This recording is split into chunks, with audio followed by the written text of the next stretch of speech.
I was working the late shift at a medical supply warehouse in Newark, doing inventory counts that had been backed up for weeks. The place stored everything from bandages to surgical equipment for hospitals across the tri-state area. Usually, there were 3 of us working nights, but one guy called sick and another girl left early for a family emergency. That left just me and the security guard, Thompson, who was supposed to make rounds every hour. Around 11 p.m., I noticed Thompson hadn't been by the loading dock in over 2 hours. His coffee was still sitting on the break room table, stone cold. I figured maybe he was in the bathroom or checking the upper floors, but something felt off. The warehouse had motion sensor lights that would flick on as you walked through each section. I was restocking the surgical instrument aisle when I heard a metallic scraping sound coming from the restricted storage area, the locked section where they kept the expensive equipment. I grabbed my flashlight and headed toward the back. The motion lights weren't triggering properly, leaving patches of darkness between the tall shelves. As I got closer to the restricted area, I could hear what sounded like someone rifling through boxes. "Thompson," I called out. No response.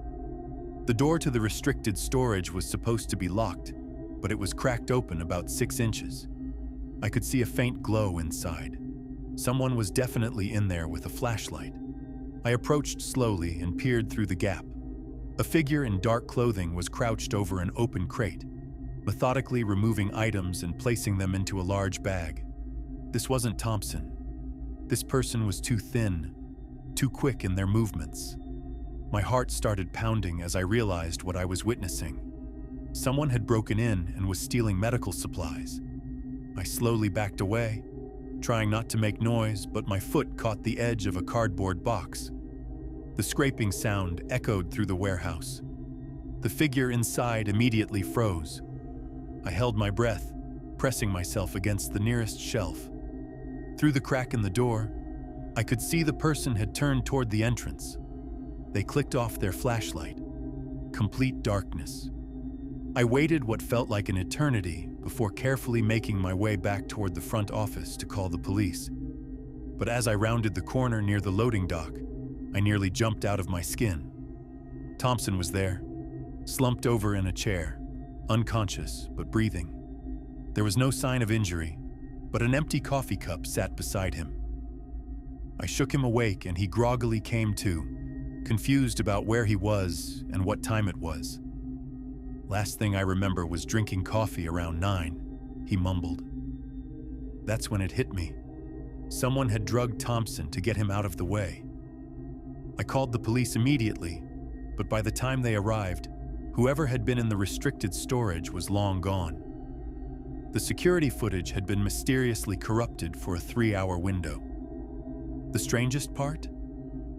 Nothing appeared to be missing from inventory, but I knew what I saw. A week later, we found out that 3 other medical warehouses in the area had been hit the same way. Security guards drugged, cameras disabled, but no obvious theft. The police suspected someone was casing these places, learning the layouts and security protocols for a bigger job that never came.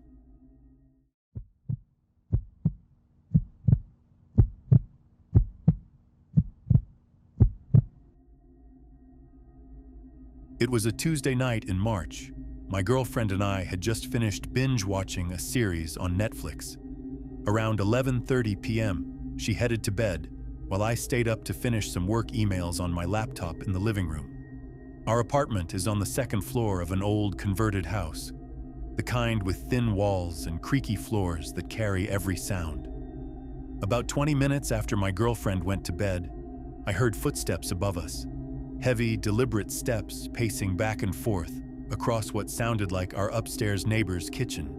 This was odd, because our elderly neighbor was usually asleep by 9 p.m. every night. The pacing continued for another 10 minutes, then stopped. I shrugged it off and went back to my emails. Then I heard our apartment door handle jiggle. I froze, staring at the front door from across the room. The handle turned slowly, testing the lock. Once, twice, then nothing. My heart was pounding, but I tried to rationalize it. Maybe someone had the wrong apartment. Maybe a drunk neighbor was confused. I quietly walked to the door and peered through the peephole. The hallway was empty. I checked that our deadbolt was secure and went to wake my girlfriend. But she was sound asleep. Not wanting to alarm her over what might be nothing, I decided to stay awake and keep watch from the living room. Around 1 a.m., I heard a key sliding into our lock. This time, there was no mistaking it. Someone was methodically trying different keys in our door. The deadbolt prevented entry, but whoever was out there wasn't giving up. I could hear them trying key after key, the metal scratching against the lock mechanism. I grabbed my phone to call 911, but before I could dial, the sounds stopped. I waited in the darkness, barely breathing. Then I heard my girlfriend scream. I rushed to the bedroom to find her sitting up in bed, pointing at the window. Someone was looking in, she whispered, trembling. They were right there, watching me sleep. Our bedroom window faces the fire escape, easily accessible from the alley below. This time I didn't hesitate to call the police. While we waited, huddled together in the bedroom, we heard glass breaking somewhere in the building. Not in our apartment, but close. When the officers arrived, they found our downstairs neighbor's window smashed and muddy footprints leading from the alley, up the fire escape, and back down again. Whoever had been trying to get into our apartment had apparently succeeded in breaking into the unit below us. The most unsettling part? When police checked with our building manager, they discovered that someone had stolen a master key from the maintenance office 3 days earlier. We were the third apartment they'd tried to break into that week. We moved out the following month.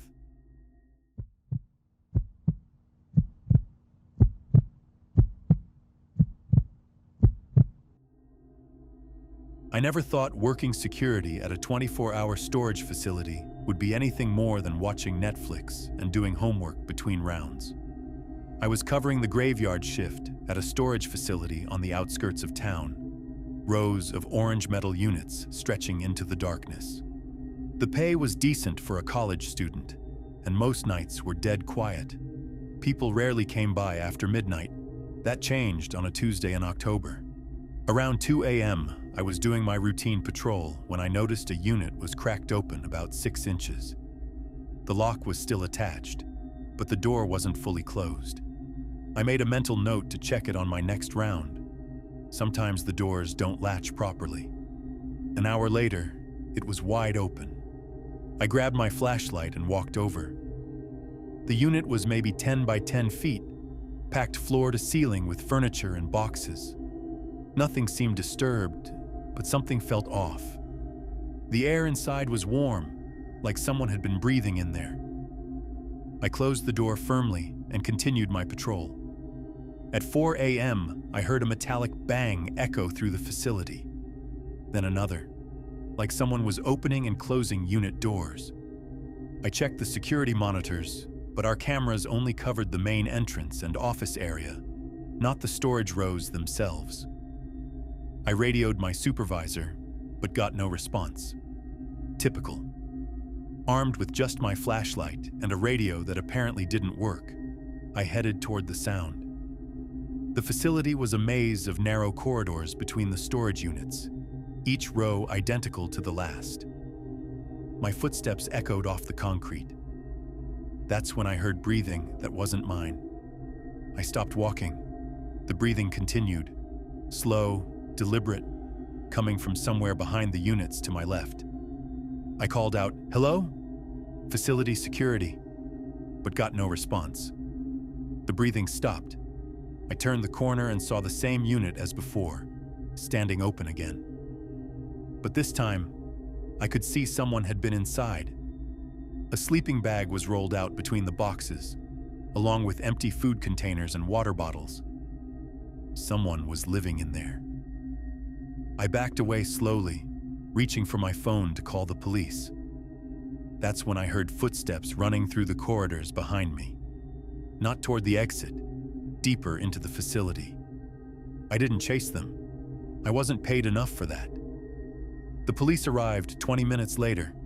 They searched every unit that was unlocked, but found nothing except the makeshift campsite in the unit. The officer explained that homeless individuals sometimes break into storage units for shelter, especially when the weather turns cold.